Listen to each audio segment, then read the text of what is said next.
नमस्कार, मैं गौरव पवार नेटाफिम परिवार की तरफ से आप सभी का स्वागत करता हूं। आज मेरे साथ है डीजे एग्रो की टीम, हमारे एग्रोनॉमिस्ट मिस्टर धर्मवीर जी। धर्मवीर जी, स्वागत है आपका बहुत बहुत। जी नमस्कार। और आशुतोष जी, जो हमारे ऑपरेशन पूरा मेंटेनेंस पूरा जो फार्म का देखते हैं, वो आशुतोष जी हैं। एक बार मैं चाहूँगा कि आप अपना इंट्रो खुद दें, तो धर्मवीर जी से शुरू करते हैं। धर्मवीर जी। मेरा नाम धर्मवीर सिंह, मैं यहाँ जो एग्रोनॉमी डिपार्टमेंट है और जो ऑपरेशन का काम है वो सारा मैं देखता हूँ। बाकी जो यहाँ जो बाहर की जो और भी एक्टिविटी जो होती हैं सारी, तो लेबर मैनेज करना, लेबर डेली की एक्टिविटीज़, उसको क्या देना, कैसे डिवाइड करना, कहाँ क्या लगाना, तो सारी जो डेली की एक्टिविटी है वो मैनेज करता हूँ। अदर जो क्रॉप में क्या चल रहा है, क्या कोई पेस्ट है, डिजीज़ है, क्या देना है, क्या स्प्रे कराना है, तो वो सारा हम डिसीजन लेते हैं। आशुतोष जी। तो मेरा नाम आशुतोष है। पिछले 5 साल से इस डिपार्टमेंट में काम कर रहा हूँ। एंड डीजे एग्रोविजन में मेरा मोस्टली जो वर्क शेड्यूल रहता है वो बिजली प्लानिंग का रहता है। प्रोडक्शन में किस तरीके से हम उसको बहुत अच्छी तरीके से ग्रो कर पाएँ, अगर कुछ ऑब्स्टिकल आ रहे हैं तो उसको किस तरीके से क्लियर किया जाए, अगर वो फर्टिगेशन की बात हो, चाहे वो पेस्ट मैनेजमेंट की बात हो, चाहे वो लेबर मैनेजमेंट या टीम मैनेजमेंट की बात आती है, तो वो सब मैं यहाँ पे देखता हूँ। एंड मोस्टली हम लोग all over the farm, all over view हम लोग देखते हैं। तो सर, अभी अपनी मेजर क्रॉप क्या है? मेजर क्रॉप हमने ब्लूबेरी लगा रखी है, जो कि आपने देखा ही है, 50 एकड़ में हमने ब्लूबेरी लगाई है, जो कि अलग अलग मीडिया के साथ में, अलग अलग पॉट्स के साथ में हमने 50 एकड़ प्लांट किया है। तो ये हमने ट्रांसप्लांटिंग हमने अगस्त से शुरू किया था, अगस्त सितंबर में हमने ये फिनिश कर दिया था। बाकी इसमें जैसे मीडिया का है, मीडिया रेशो हैं, वो सारे अलग अलग हैं। जो हमारे कंसल्टेंट हैं मार्सेलो सर, तो उन्होंने अपने एक रेशो सेट किया हुआ है, उन्होंने कितने % क्या क्या लेना है। तो टोटल ये हाइड्रोपोनिक है, इसमें हमने मीडिया लिया हुआ है, अलग अलग मीडिया लिए हुए हैं। तो वो सारी हम एक्टिविटी हम यहाँ देखते हैं और उसको काफ़ी अच्छे तरीके से हम लोग उसको मेंटेन कर रहे हैं। बट आपने देखा ही है, इतना बढ़िया फ्लावर आया हुआ है। जी जी जी। तो ये अच्छे इनपुट हैं जी। तो आशुतोष जी, जैसा आप इतने दिन से आपने पूरा नेटाफिम का drip irrigation system, automation system लगाया है, तो ओवरऑल आपका एक्सपीरियंस कैसा है नेटाफिम के साथ? बिल्कुल। सिर्फ इसी कंपनी की बात नहीं करता हूँ, पहले भी जब मैं काम कर रहा था तो मैं वहाँ पे भी नेटाफिम से देख रहा था और नेटाफिम का ही कनेक्शन हमारे पास थे। तो पहले से ही नेटाफिम में एक एक्यूरेसी और जिसे हम बोलते हैं कि जो हमारा गोल होता है, उसको टारगेट जो हमारे रहते हैं उसको अचीव करने की पूरी कोशिश करते हैं हम लोग। बट विद नेटाफिम हमारे लिए ये बहुत अच्छा हो जाता है कि जो हमारे टारगेट होते हैं, विद अदर सिस्टम कुछ इश्यूज आ जाते हैं कि जो हम टारगेट करते हैं वो टारगेट नहीं हो पाता है। बट विद नेटाफिम जो एक्यूरेसी हमें चाहिए एज अ एग्रोनॉमिस्ट और एज अ मैनेजमेंट की तरफ से, वो हमें एक्चुअल में सिर्फ इस सिस्टम में बैठ के नहीं, अगर आप फील्ड में चले जाते हैं तो जो एक्यूरेसी हमें यहाँ दिखती है वो एक्यूरेसी एक्चुअल में हमें फील्ड में दिखती है। तो ये सबसे एक बहुत बड़ा पॉइंट है हम लोगों के लिए नेटाफिम के साथ। तो धर्मवीर जी, जैसे अपना ब्लूबेरी या कोई भी हाई वैल्यू क्रॉप हम ले रहे हैं, उसमें ECPH बहुत मैटर करता है। तो ये नेटाजेट के थ्रू, इस नेटाफिम की नेटाजेट मशीन के थ्रू आपको कितना लगता है कि आप कितनी एक्यूरेसी तक जा सकते हैं? देखो, मैंने तो लगभग मुझे नेटाफिम का ही सिस्टम यूज़ करते करते पहली कंपनी में मैंने यूज़ किया है, तो लगभग मुझे 6 साल हो गए हैं। और नेटाजेट मैंने पहले भी यूज़ किया है, नेटाजेट हम यहाँ भी यूज़ कर रहे हैं।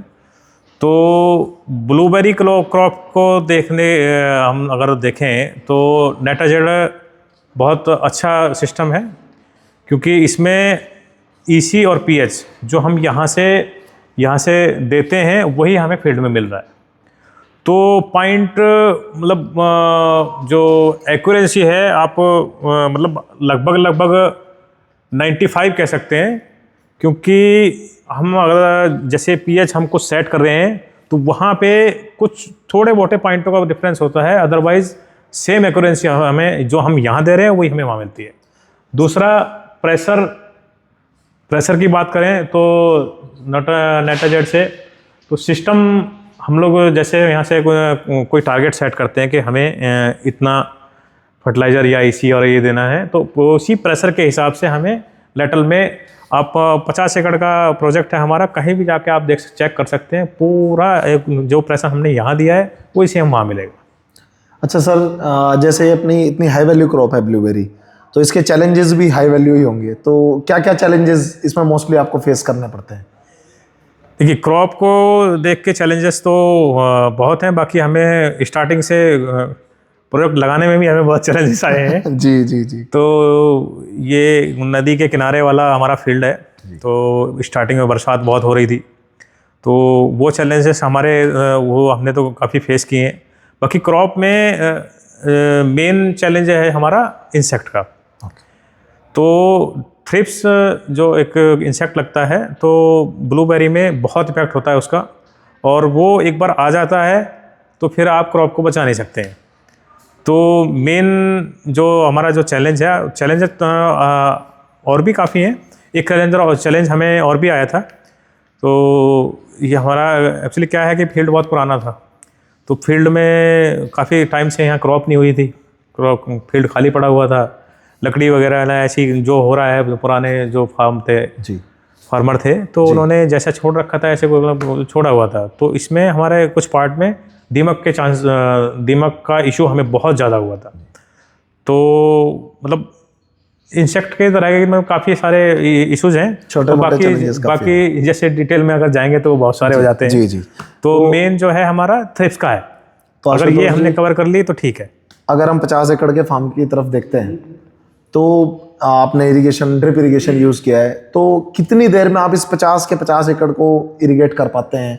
कितना टाइम लगता है? इलेक्ट्रिसिटी कितनी देर आप पंप यूज़ करते हैं, कितना? सो बेसिकली इस क्रॉप के साथ हम मतलब देखते हैं, सिर्फ ब्लूबेरी को लेते हैं, तो हमें पल्सेस में काम करना पड़ता है। सबसे पहली बात ये, क्योंकि हमारी जो रिक्वायरमेंट रहती है दिन के हिसाब से रहती है, किस टाइम पे कब धूप ज़्यादा है कम है, उसके हिसाब से हम लोग उसको रेगुलेट करते हैं। बट अगर मैं पूरी एक बात करूँ तो 3 से 4 पल्सेस हम हाई टेम्परेचर पीक में रखते हैं। और 3 से 4 पल्सेस का मतलब अगर मैं उसको आप एक जॉइंटली मैं देखूँ अगर, तो लगभग 2 से ढाई घंटे में हम लोग इतना बड़ा एरिया जो 50 एकड़ का हमारा फार्म आराम से कवर कर सकते हैं। सेकेंड बात हम कर लेते हैं इलेक्ट्रिसिटी की। तो आई थिंक जितने भी सिस्टम हमारे पास है हमारे लिए एक इको फ्रेंडली के अंदर भी आएंगे, क्योंकि इस तरीके से हम लोग जो पावर सेविंग्स एक बहुत बड़ा इशू बना है, ग्लोबल इश्यूज हम लोगों के लिए, कि हम एनर्जी सेविंग की तरफ कैसे जाएं। तो with this kind of machine हमारे पास जितनी नेटाजेट को लेते हैं, पंप्स को लेते हैं, तो वो काफ़ी हमारे लिए एक बजट फ्रेंडली बन के लिए भी आ रही है, क्योंकि हम उसका टाइम जो डिफरेंस है, ड्यूरेशन है, वो बहुत कम हो जाता है, क्योंकि एक्यूरेसी इतनी ज़्यादा है हम लोगों के पास इन सिस्टम के हिसाब से। तो हमारा जो पावर कंजम्पशन है वो, अगर मैं एक जनरल और एक मार्जिनल फार्मर की बात करेंगे, तो उनसे हम लोग कम से कम नहीं भी तो नहीं 40 से 50 गुना अपनी इलेक्ट्रिसिटी बचा सकते हैं इन सिस्टम्स को यूज़ करने के बाद। सर एक आखिरी मेनली डिज़ाइन डिज़ाइन काफ़ी डिपेंड कर रहा है। तो एक अच्छा डिज़ाइन क्रॉप में उसी हिसाब से हम लोग उसका वाटर सेविंग, इलेक्ट्रिसिटी सेविंग, तो वो काफ़ी अच्छा डिज़ाइन हुआ है हमारे यहाँ। तो उसके हिसाब से हम लोग मतलब पूरे फील्ड को 2.5 से 3 घंटे में हम हमारा 50 एकड़ जो फील्ड है हमारा, उसको पूरा इरिगेट कर दे रहे हैं। एक आखिरी सवाल सर, इतने महीने हो गए आपको, इतने साल ही हो गए हैं ऑलमोस्ट, तो पहले भी आप पिछले 5-7 साल से आप नेटाफिम यूज़ कर रहे हैं, तो ओवरऑल नेटाफिम की टीम के साथ कैसा एक्सपीरियंस रहा है आप लोगों का? नहीं देखो, नेटाफिम की टीम तो खैर है ही, हम लोग ऐसा कोई वो नहीं है हमारा कि जी ये नेटाफिम ये पूरा एकदम फ्रेंडली वाला हिसाब रहा है। तो अब उनसे कोई इशू है, मतलब कोई फील्ड में कोई इशू हो गया है तो भाई यार थोड़ा सा हेल्प करो, तो ऐसा नहीं है, मतलब बड़ा काफ़ी हमारा फ्रेंडली वाला हिसाब रहा है। तो पूरा सपोर्ट उनका भी रहा है हमको, हमारा भी उनको पूरा सपोर्ट रहा है। तो ओवरऑल नेटाफिम टीम बहुत बढ़िया है। Thank you sir, thank you Ashutosh ji, आप भी। सो विद नेटाफिम बहुत अच्छा हमारा इतने टाइम से हम लोग सब काम किए इस प्रोजेक्ट के ऊपर। पहले भी मेरे जितने भी काम हुए थे नेटाफिम की टीम के साथ, उनके सीनियर मैनेजमेंट के साथ, सब बहुत ही फ्रेंडली नेचर के। सबसे बड़ी बात यह है, क्योंकि आपको कोई झिझक नहीं होनी चाहिए, वो झिझक आप रख भी नहीं सकते उनके आगे। अगर होता भी है तो सबसे बड़ी बात, इश्यूज़ हमको जब भी कोई इश्यूज़ आते थे या आए हैं कभी कभी, हमें कुछ डिफरेंट करना है या अपने प्लान के बाद कुछ करना होता है कि नहीं ये प्लान यहाँ पर चेंज करना, बहुत सारे चेंजेस हमने ऑन फील्ड करवाए भी ऑन हैं। फील्ड तो चेंजेस होते ही हैं प्रोजेक्ट में, ऑन फील्ड तो चेंजेस। वहाँ पे आप एक प्रोसेस होता है कि हम लोग उस प्रोसेस को फॉलो करने जाएंगे तो तब तक मे बी ऑन ग्राउंड हम लोग डिले हो जाएंगे। तो but at the time of फिर वहाँ पे बात आती है कि आप नेटवर्किंग किस तरीके से ऑन ग्राउंड काम कर रहा है, कि वो किस तरीके से सपोर्ट तुरंत आपको मिल जाता है। स्पेशल थैंक्स टू मिस्टर गौरव, क्योंकि वो नॉर्थ में हैं, नॉर्थ देख रहे हैं वो अच्छे टाइम से, बहुत पहले से जुड़े, और जिस तरीके से इनका सपोर्ट रहा है थ्रू इवन इन हॉलीडेज में भी हम लोग नाइट लेट कॉल करनी पड़ती थी कुछ चीज़ों को लेके। Then comes to the automation guy mister Sandeep, he was also बहुत ही बोलेंगे तो एक्यूरेट हैं अपने काम को लेके, काफ़ी प्रोफेशनलिज्म उनके अपने काम में। And again the main guy वो is in the field for the many months for us, हमारे साथ जो काफ़ी महीनों भर रहे हैं। उनका नाम मिस्टर अजय जी है। तो अजय जी ने भी काफ़ी अच्छा सपोर्ट किया, तो overall it was a very good experience with them. चलिए sir, thank you so much, और मैं नेटाफिम परिवार की तरफ से आपका बहुत बहुत धन्यवाद करता हूँ। Thank you so much. Thank you. Thank you.